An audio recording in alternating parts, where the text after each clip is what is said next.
Breaking today, Prince Harry has just lost the plot. I know a lot of you will think that happened a long time ago, but this is the height of insanity. The madman, and I really do mean that, has leaked his own security report, which he had previously submitted to the government to try and get you, to try and get me, British taxpayers, to spend millions and millions of pounds a year to ensure that he has armed guards wherever he goes in the world. He has leaked this to his propagandists at Woke ITV, suggesting that he is such a terror target ahead of his planned visit next week with Meghan Markle and his two children, Archie and Lily.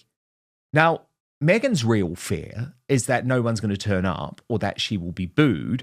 And so she continues to allow Harry to think that they are just after him and that terrorists could target him.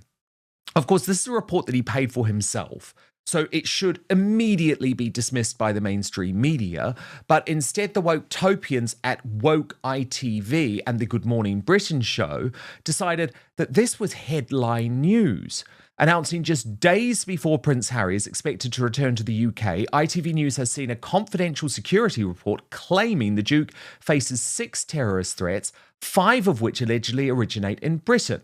The report, prepared by the Sussex's private security firm, there's the clue, they pay them $3 million a year, also argues Harry's protection officers are prevented from adequately responding to an armed attack while he is in the UK. And the channel's royal editor, Chris Shipp, lost all credibility by posting as fact why Prince Harry's safety risk is much greater in the UK than any other country. More terrorist threats against him or originate in the UK, and how the FBI alerted him of an assassination plot because of his military service in Afghanistan. Well, Chris Shipp, you know it's not because of his military service in Afghanistan. At least you should be honest with your audience. We all know the reason that Harry has made himself particularly vulnerable to Islamists despite being on the left is because he admitted in his autobiography Spare that his kill count was 25 Taliban soldiers, which was not only crass and gross and made him really quite an embarrassment to the British Army, it was also something that put a target on his head. All of that happened when he was a private citizen working out of America for big bucks. But Chris Shipp then went on the ITV News and tried to present this report as if it was something that should be being taken seriously. Don't miss a single update on the stories that actually matter. I'm breaking down the news every day, so make sure you subscribe to never miss a beat. Click that subscribe button right now. But there is a huge amount of pushback today to Chris Shipp taking this report so seriously. As Richard Eden of the Daily Mail put it, if this is the case, wouldn't it have been wise for Harry not to have boasted in his memoirs about how many Afghans he had killed? Tori Buckahay on X said, so dumb, unemployed Prince Harry gets a garbage security report written for him, and Chris Shipp publicises it like Dumbo is an important world leader. What an absolute fast. And royal YouTube sensation, a contributor here on Outspoken, according to Taz, made the point that if Harry actually truly does feel that there is such a serious threat against his family in the UK, then why the hell is he actually bringing his children here? She says he either has no intentions of bringing Archie and Lily and has just used them to pressure Ravik and to emotionally blackmail his father by lying, or he knows deep down that there is no major threat and he's still using the children to get what he wants. But the royal grift is even concerned that Harry could try and engineer some type of false flag attack. She said, I can see these two harming others around them to prove to the Home Office he is a target. Sounds like Harry is foreshadowing it. Now, Rafe Hadel-Manku is a royal historian. And Rafe, before we get into the details of this bombshell report from ITV, I think we do just have to talk about the overall context of this decision, Rafe, because ITV as a news organisation is just taking this report seriously, taking it at face value, whereas this report is actually prepared by a team of security experts who Prince Harry pays $3 million a year to. And what my belief is, Rafe, and this hasn't been reported in the mainstream media, but I am convinced of it, is that the reason Harry wants protected status here in the United Kingdom is that once you get it, you have it forever and you have it wherever in the world you go. I know for a fact, right, that all of our former prime ministers, Rafe, and let's be honest, they're growing at quite a rate of knots at the moment. Slippery Starmer will be the next to receive this. Their security is virtually never taken away, even though there are sort of regular checks. And that means, Rafe, it doesn't matter where in the world they are. They have that security. So if Slippery Starmer goes on holiday to the Maldives in 3 weeks' time, we pay for security to follow him around the world. It costs millions and millions of pounds, Rafe. And how insane that he's not a working member of the royal family, that he's slagged off our country, that he's slagged off the royals. I had actually argued, tried to end them by pushing these false racism complaints, yet he still wants us to pay. And you see what I'm saying, Rafe? It's not just that he would receive security when he was in the UK. He would receive it wherever he is in the world, because that's what happens if you get that protected status. Yeah, you may very well be right on that front. And so, of course, the argument is quite clear. With the privilege of getting security like that comes responsibility. There's no free lunch in this world. And well, he had the benefit of enjoying a free lunch when he was young, but the time has come now where you actually have to do your duty. He has failed miserably to do his duty. Just being a member of the royal family doesn't entitle you to that. As you said, it's been due to his own lack of discretion, because of his own choices and decisions, that he's made himself into a security risk. But I can't help but go back to what you're saying. This is not a real security report. This is an advocacy report made, paid by him essentially, because he's funding this company to essentially make the case that he himself wasn't capable of making successfully after 6 years of trying to persuade the government to restore his state-funded police protection. And of course, how have they done this? Well, they spent a huge amount of time, it seems to me by reading what I read, to try to suggest that the real threats coming to Prince Harry were from the far right. Once again, this how convenient. Right. And, how convenient.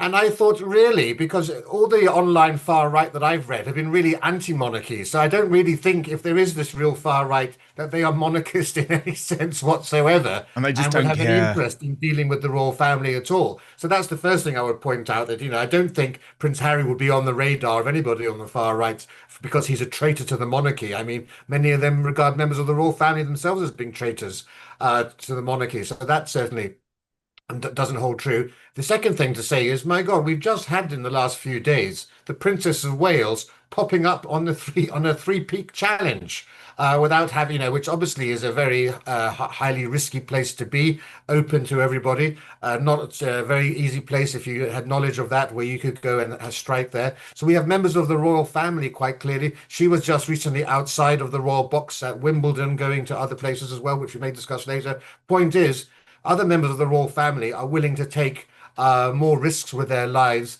They are outside of the royal family. We have this excuse that they can't come to the UK because of the security threat. Members of the royal family have been going abroad for years secretly without anyone knowing. The late Queen would go to Kentucky all the time to go and visit her friends in the horse breeding business. Prince Charles, Prince Andrew, Prince Edward would go on trips to Canada, which were never recorded officially. There was nothing stopping Harry and Meghan jumping onto a plane at any point in the summer and going to Balmoral and visiting Prince Charles, and nobody would have known about that visit at all. Exactly, but they don't want to do that, Rafe, because they want to use the visit in order to stop having to pay. Because here's the thing, they're in financial dire straits.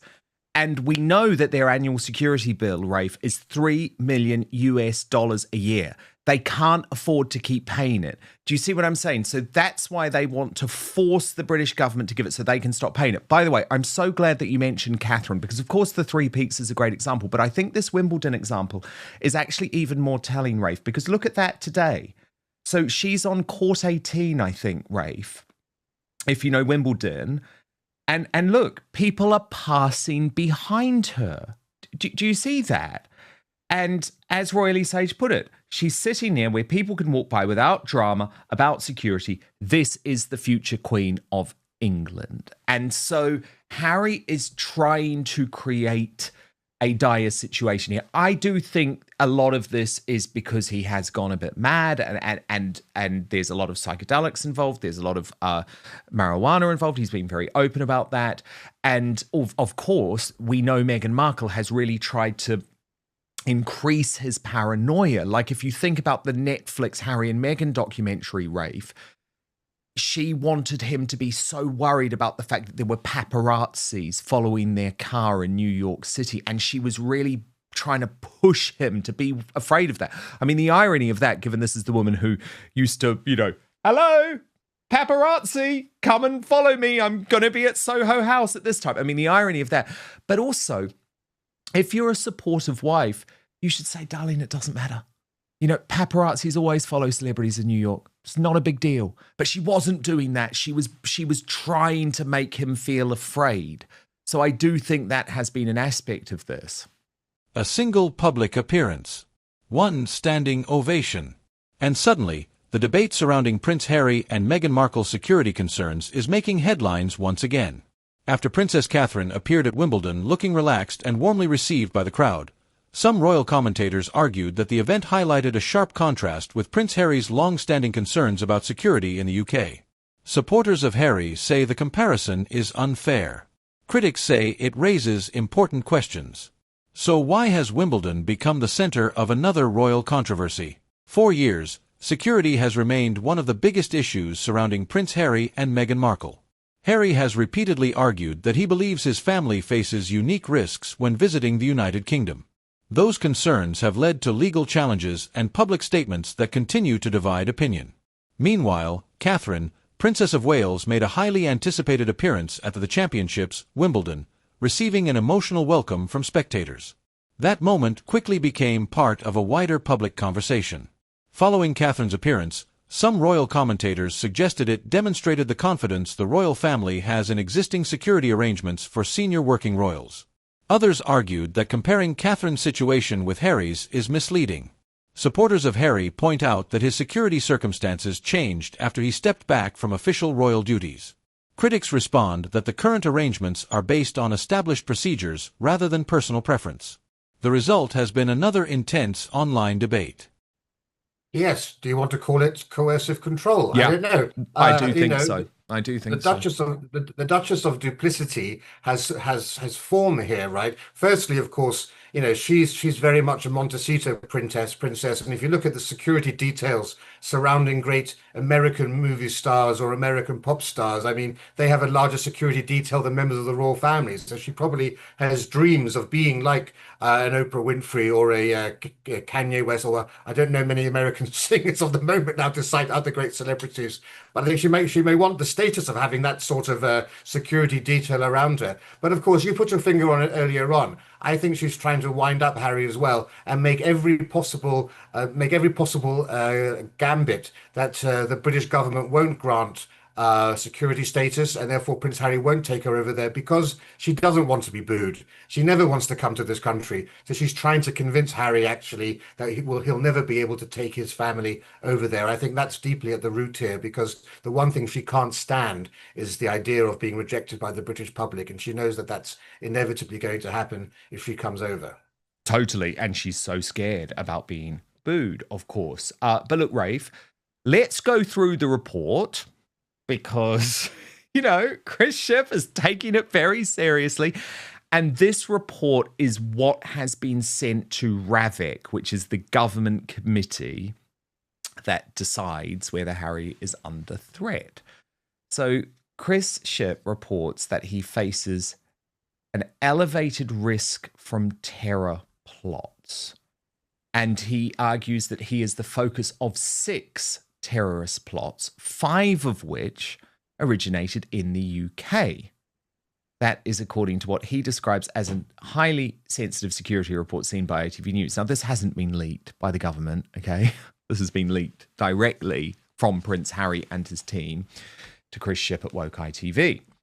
And Shipp says the revelations come as the Duke of Sussex is preparing to travel to the UK and has still not decided whether to bring his family to his home country, which he considers is unsafe. Remember, they've been to Colombia, they've been to Nigeria, they've been to Chicago, but he feels that the UK is unsafe. Okay. The report, commissioned by Harry's own private security firm, details dozens of threats and potential attacks facing the Duke and Duchess of Sussex and includes an Al-Qaeda document which called for his assassination. The document was submitted to the UK Security Committee tasked with deciding whether Harry should get state-funded protection when he travels in the country. The whereabouts of 4 of the convicted individuals associated with the terrorist threats against Harry are currently unknown to the private security firm employed by the Sussexes. The confidential risk assessment was prepared for the Prince in February and was sent to the Ravik Committee. It decides which high-profile politicians and members of the royal family get police protection paid by the Home Office. A copy of the report, which has been obtained by ITV News, found that there are at least 6 plots against the Duke from jihadist and right-wing threat actors that have targeted other high-profile Britons. The US-based security firm employed by Harry and Meghan highlighted that the highest priority threat to the Sussex family comes from terrorism, also known as grassroots or lone actor terrorism. The Threat and Vulnerability Risk Assessment marked confidential reports that the UK's Metropolitan Police, I presume, are aware of nearly 500 potential stalkers targeting the royal family, of which half have demonstrated a threat against Prince Harry, Meghan and their 2 children. Despite Harry and his children being 5th, 6th and 7th in line to the throne, he had his automatic royal protection removed in 2020. Harry claims he was promised a review each year. However, none has taken place, he believes. He's travelling to his home country for a series of events and had already announced he would travel with Meghan and the children. But Harry's office says they received a letter at the end of last week saying they could have the phone number of a police liaison officer during the visit, but nothing more. I sort of love that because it's shade from the British government and the police, right? It's basically them saying, we're not buying into this. Here's the phone number. I sort of love it. You're no different to Elon Musk or Mark Zuckerberg or any other high-profile, very rich individual that flies into the country. But Chris Shipp went on that Harry's security company does provide personnel to accompany him when he travels overseas, but their report acknowledges that the protection teams cannot carry guns on UK soil and concludes that UK authorities are much better positioned to provide him with more comprehensive protection. Without being able to carry lethal weapons, it concludes Harry's private protection officers are prevented from adequately responding to an armed attack from a terrorist, criminal or mentally unstable actor. Only UK police with authorization from Ravik can carry lethal weapons while protecting the Duke. Its assessment is that the only way to mitigate residual risks to the Duke is to provide him with state-backed security. Surprise, surprise, that's the conclusion that Harry paid a lot of money for. The document notes that despite quitting his role as a working member of the royal family, Harry is still the king's son and remains a symbol of the crown. I would disagree with that, actually, but okay, that's how he sees it. It adds extremists with grievances against Great Britain, including jihadists or others that oppose the Commonwealth, pose a considerable threat and do not take his specific role into account. The Duke has been the target of specific jihadist threats ever since serving in Afghanistan. In 2023, the FBI informed Prince Harry's security team that it had received intelligence from overseas that senior leaders in Al-Qaeda had published a document on a closed channel on the Telegram messaging service specifically referencing the assassination of the Duke of Sussex. The document, which came to the FBI from another intelligence agency, had called on followers living in the West to kill Air Force personnel who had operated in Afghanistan or supporting Israel and that have killed Muslims. Now, it's interesting that Harry doesn't think the FBI should protect him. Paid for by the US government, isn't it? It was in this context that Harry's name was mentioned as he has served in Afghanistan. Other threats listed included a May 2023 attempt to access Harry and Meghan's home in Montecito by a man carrying a hammer and duct tape. Oh, again, I note that security threat happened in America, not the United Kingdom. It also includes documents on how fixated individuals have threatened Harry's safety, referring to how in January of this year, a woman known to the Met's Fixated Threat Assessment Centre twice gained access to the courtroom in London's High Court. Now, I've blown this apart before, right? This is just a member of the Sussex squad. It's just a crazy fan. It's a crazy fan. Chris Shipp has actually had his picture with this woman. I've shown it on previous shows. So this is just a fan. There she is. Honestly, not a threat. This is desperate. This is desperate because this is all he's got. Basically a fan. You've got to be crazy. Okay, I admit, you've got to be crazy if you're a fan who travels around the world to see Prince Harry. Yep, you're crazy. Right? I agree with you. She's not trying to kill him. Okay? She's just a fan. Ship goes on. His private security firm also says it is tracking 28 people who have demonstrated dangerous stalking behaviour targeting the Sussex family. And it clearly states that the safety risk to Harry and Meghan is much more elevated in the UK, where a majority of the most serious threats have originated. Harry's lack of state-funded protection means anyone wanting to make an attack against the British royal family could conclude that the Duke is the most vulnerable member of the family, says the report. Harry has always suspected, and this is where we get to the nub of the issue, and the paranoia, the nuttiness, he thinks the royal family are out to kill him, because he says Harry has always suspected senior courtiers around his father and brother, dragging Prince William into this, who has nothing to do with it, do not want him to have state-funded security. King Charles, who was in Scotland this week, has not seen his grandchildren, Archie and Lily, since 2022, but Buckingham Palace says all issues of security are a matter for the Home Office and the King cannot get involved. That's true. The Home Office said its protective security system is rigorous and proportionate, but would not give details around individual arrangements. Now, Rafe, I've never seen anything more crazy than this in my life. Like, public figures do not talk about their security for an issue, for a reason, Rafe. Like, they do not talk about these issues for a reason. You know, a man has been jailed because of security threats against me in the past. I don't shout about it. I don't talk about it. If you spend your life, Rafe, looking for threats, you, me, Tommy Robinson, we could all never leave the house. And unfortunately, this is all Harry has got. But to outline these threats in a document like this, intended to be privately received by the British government, only to leak it to a UK media organisation when you claim you hate the media. I mean, it's truly nuts. It's almost like he's just saying, attack me so that I can get my security paid for. What is he thinking? Yeah, it's almost like he wants to say, you know, he wants to have his nose cut off, basically, just to say, you know, I told you I was a risk. You know, I told you I was at risk. This is what's happened. It's your fault now that this attempt has been made on me. I think paranoia does lie at the heart of this. I think he's convinced that the family, his own family, are influencing Ravek. We know that he mistakenly or incorrectly asserted that his brother had representation at Ravek, something, of course, we know wasn't true, but he seems to believe that that is the case. And I think much of this is linked to that hugely as well.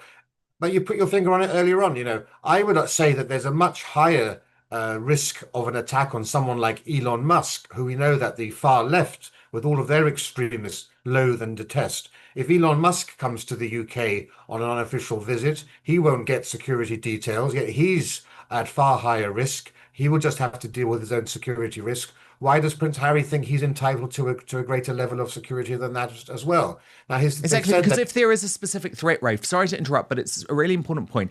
If there is a specific threat, like a terror threat, security will immediately be provided. Because Harry's team keep on trying to say this line, Rafe, and it's not true. This is the problem. They just lie through their teeth. It makes me sick that journalists just swallow it. They keep saying, oh, Taylor Swift gets security when she comes to the UK. No, she got security, Rafe, for a very specific incident where there had been an Al-Qaeda terror threat on her concert in Vienna, in Austria.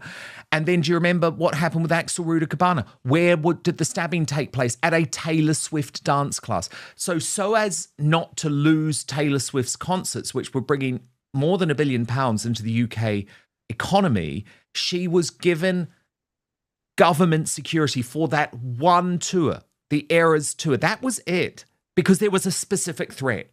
So if there were any specific threats against Prince Harry, he would receive all of that.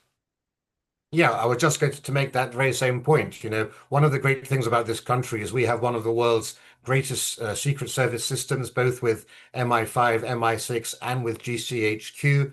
I'm fully confident that, you know, these sorts of security risks are flagged up very early by our security services, and the right level of security will be provided. And Ravek has always said that, and every trip will be judged on its own merits in terms of what security is given. But as you say, a lot of these risks that are highlighted in the report simply wouldn't meet any standard threshold of our security services. They refer to 262 suspicious persons. But, you know, what counts as suspicious according to them? Who decided on all of that? A lot of this is, as you said, with fixated people. Fixated people are just super fans who are stalkers or have personality disorders. Groupies. Yeah, They they're followed the Rolling groupies. Stones for decades, you know? They're Exactly. not But they're trying to not. kill Mick Jagger. And of course, you have to remember in this country, one of the reasons we have so many stabbings is nobody has a gun, right? Guns are not part of our life and our culture here. Yes, Yes. they Although can go Islamist terror threats are, in fairness. yeah, there's a much greater risk, as you say, of going around America, of going to Colombia, or going to South Africa, where, of course, we know that gun crime is a much, much more serious issue. Um, and those threats that are more real, again, I dismiss outright the far right claims. I mean, anybody who understands the real threats from far right extremism know that it's politicians and it's judges who are actually the ones who are most at risk. It's not Prince Harry. I'm sure there are risks to Prince Harry from Islamists, as any member of the royal family would be at risk from Islamists. But again, the British government the British Secret Service has always been very good at identifying that, and they haven't identified Prince Harry as being at a particularly high risk at the moment, which is why he's not getting any of this when he comes to the UK next week. But here's where the story becomes even more interesting. This may not really be about Wimbledon. It may be about two very different royal lives. Since leaving royal duties in 2020, Harry and Meghan have built a very different life outside the institution. William and Catherine have remained senior working royals carrying out official engagements. Those different roles naturally come with different responsibilities and different security arrangements. That distinction is often at the heart of public discussions, yet it is sometimes overlooked in headline-driven debates. Behind every headline lies a family story. Two brothers who once stood side by side. Two couples now living very different lives. And millions of people hoping, wondering, or debating whether reconciliation is still possible. Whether you sympathize more with Harry or with William and Catherine, it's difficult to ignore how dramatically their paths have diverged. But perhaps the biggest question isn't who receives more security. Perhaps it's whether these public comparisons are making family reconciliation even harder. The discussion surrounding royal security has become one of the defining issues in the story of the Sussexes. Harry has consistently said that protecting his family remains a top priority. The UK security system has maintained that decisions are made through established assessments and procedures. Those differing positions continue to generate debate each time Harry's visits to Britain make headlines. Catherine's appearance at Wimbledon simply added a new visual moment for commentators to discuss. One public appearance. One tennis tournament. And once again, the spotlight returned to one of the royal family's most enduring disputes. It shows how even routine royal engagements can become symbols in a much larger conversation about duty, security, and family relationships. As long as those issues remain unresolved, every new appearance by the senior royals, and every visit by Harry and Meghan, will continue to attract worldwide attention. So, did Wimbledon genuinely change the conversation about Harry and Meghan's security concerns? Or did it simply provide another opportunity for commentators to debate a long-running royal issue? Only time will tell. But one thing remains clear. The discussion surrounding security, trust, and the future relationship between Harry, Meghan, William, Catherine, and the wider royal family continues to captivate audiences around the world. What do you think? Do you believe it's fair to compare the security arrangements of working royals with those of Prince Harry and Meghan Markle? Or are the situations fundamentally different? Share your thoughts respectfully in the comments below. And if you enjoy royal family news, palace developments, and in-depth analysis of the biggest stories involving Harry, Meghan, William, Catherine, and King Charles, don't forget to subscribe and turn on notifications. Because the next royal headline could change everything.